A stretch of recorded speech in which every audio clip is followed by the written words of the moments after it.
Hello guys, আসসালামু আলাইকুম। কি অবস্থা সবার? সবাই কেমন আছেন? আশা করি ভালো আছেন অ্যান্ড অলওয়েজ আমিও ভালো আছি। তো গাইজ, আপনারা অনেকে জানেন যে এই মে মাসের 12 তারিখে এসএসসি রেজাল্ট দিবে। তো আমি আজকে আপনাদের দেখাবো কিভাবে ঘরে বসে আপনার হাতে থাকা স্মার্টফোনটি দিয়ে এসএসসি রেজাল্ট খুব সহজে বের করবেন। তো চলুন শুরু করা যাক। আচ্ছা, প্রথমত আপনার ফোন থেকে গুগল ক্রোমে চলে যাবেন অথবা যে কোনো একটি ব্রাউজারে ক্লিক করবেন। আমি গুগল ক্রোমে চলে গেলাম। দেন এখানে উপরে সার্চ বারে সার্চ করবেন এসএসসি রেজাল্ট 2024 অথবা এসএসসি রেজাল্ট লিখে সার্চ করলেও হবে। দেন ফার্স্টে এরকম একটা ওয়েবসাইট আসবে, এখানে ক্লিক করবেন। দেন এরকম একটা ফর্ম শো করবে।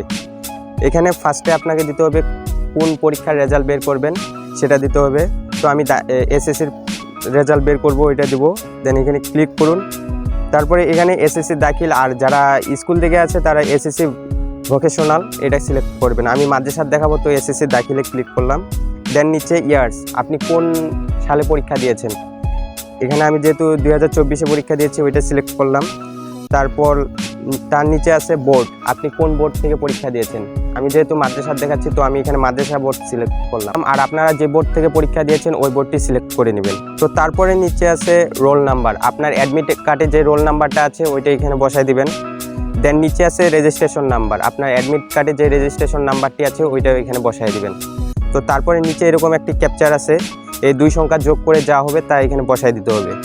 তো বসায় দিলাম। আপনাদের অন্য থাকতে পারে, যেটা যে দুই সংখ্যা থাকবে ওই দুই সংখ্যা যোগ করে যেটা হবে ওইটা এখানে বসায় দিবেন।